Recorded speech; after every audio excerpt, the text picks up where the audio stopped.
Shalom sahabat Mitra Rema. Hari ini kita akan sama-sama mendengarkan firman Tuhan yang terambil dalam kitab Habakuk 3 ayat 16 bagian B yang berkata demikian. Namun dengan tenang akan kunantikan hari kesusahan. Demikianlah firman Tuhan, dan firman ini akan sama-sama saudara dan saya renungkan di hari ini yang saya beri judul Tenang menanti hari kesusahan. Saudara yang saya kasihi dalam Tuhan Yesus Kristus, ayat yang tadi saya baca itu merupakan bagian doa yang disampaikan oleh Nabi Habakuk ketika dia membangun hubungan doa dengan Tuhan. Dalam doa itu Tuhan menyampaikan bahwa Tuhan akan melakukan hal-hal yang menggetarkan orang. Bahkan di dalam Habakuk 3 ayat yang ke-14 di situ dibilang bagian B, rumah orang-orang fasik itu akan dihabisi oleh Tuhan. Jadi ada hari kesusahan yang akan datang yang Allah buat bagi orang-orang sekeliling Habakuk. Tapi herannya Habakuk berkata di dalam doa itu bahwa dengan tenang dia akan menanti hari kesusahan itu. Apa rahasianya Habakuk bisa begitu tenang untuk menanti hari kesusahan? Apa rahasianya hari kesusahan yang akan datang? Tapi Habakuk tidak panik, Habakuk tidak bingung, Habakuk juga tidak takut. Kita mau lihat ada beberapa hal yang menyebabkan Habakuk tetap tenang menghadapi hari kesusahan. Yang pertama, kalau saudara lihat baik-baik di dalam ayat itu seluruh perikopnya, itu posisi Habakuk lagi berdoa dengan Tuhan. Jadi yang pertama, kenapa Habakuk bisa begitu tenang dalam menghadapi hari kesusahan? Karena yang pertama, Habakuk memiliki hubungan yang intim dengan Tuhan. Habakuk punya hubungan yang baik dengan Tuhan yang tetap terawat, tetap terjaga sebelum hari kesusahan itu datang.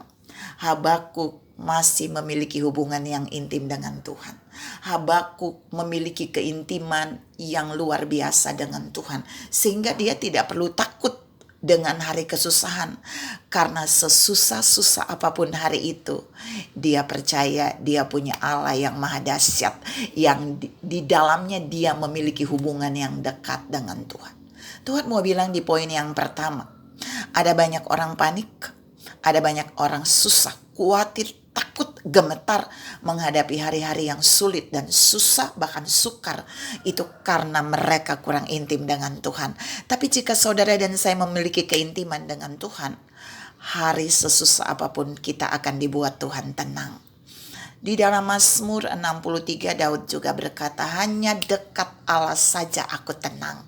Jadi ketika saudara dan saya memiliki hubungan yang intim dengan Tuhan, musim boleh sulit, musim boleh tidak baik, tetapi kita akan tetap dibuat tenang oleh Tuhan karena kita memiliki hubungan yang intim dengan Tuhan. Bagi yang belum intim dengan Tuhan, mari bangun keintiman dengan Tuhan. Jangan cuma mau intim dengan berkatnya. Jangan cuma mau intim dengan Tuhan kalau ada maunya. Jangan cuma mau intim dengan Tuhan kalau saudara menginginkan sesuatu untuk Tuhan berikan bagi saudara.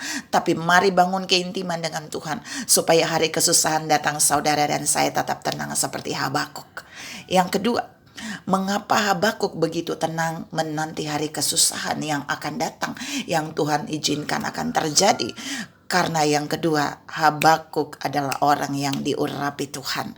Kalau saudara lihat baik-baik di dalam Habakuk 3 ayat 14, Habakuk 3 ayat yang ke-13 saya baca ya.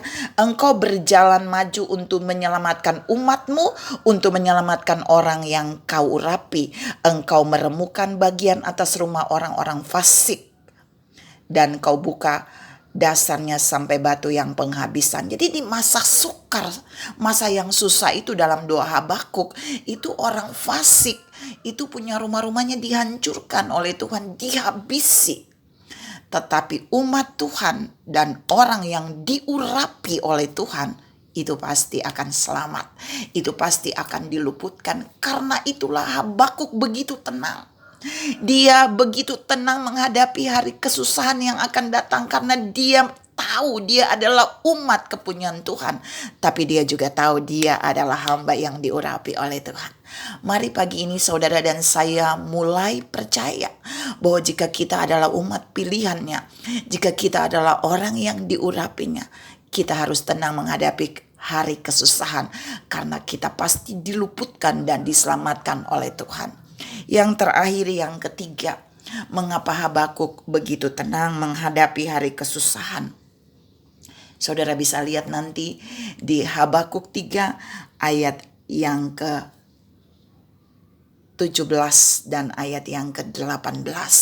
Di situ Habakuk bilang, sekalipun pohon ara tidak berbunga, pohon anggur tidak berbuah, hasil pohon zaitun mengecewakan, sekalipun ladang-ladang tidak menghasilkan bahan makanan, tapi aku akan bersorak-sorai di dalam Tuhan yang menyelamatkan aku. Dia membuat kakiku bisa berjejak di atas bukit batu. Apa maksud dari ayat ini? Ayat ini di ayat sebelumnya di mana Habakuk berkata bahwa dia akan tenang menghadapi hari kesusahan. Jadi Habakuk mau katakan buat saudara dan saya lewat firman ini, walaupun sudah tidak ada apa-apa, kambing domba gak ada, anggur gak ada, pohon ara tidak ada, semuanya, tapi dia tetap bersorak-sorai. Kenapa? Karena Allah masih menyelamatkan dan memberikan dia kekuatan untuk berjejak di atas bukit batu. Habakuk masih kuat untuk menghadapi hari itu. Habakuk diluputkan dan terus kuat bertahan sampai hari kesusahan itu lewat. Karena dia punya Allah El Shaddai, karena dia punya Allah yang Maha Kuasa, di mana dia memiliki keintiman dengan Sang El Shaddai itu. Tuhan mau saudara dan saya menangkap sesuatu dari poin 3 ini, bahwa tidak peduli hari-hari sulit atau sukar akan datang, tidak peduli kesusahan itu akan mendatangi saudara dan saya, tapi jika Allah masih memberikan kita kekuatan untuk terus berjejak, untuk melewati hari-hari yang susah itu, maka disitulah Allah menunjukkan buat kita bahwa kita harus tenang.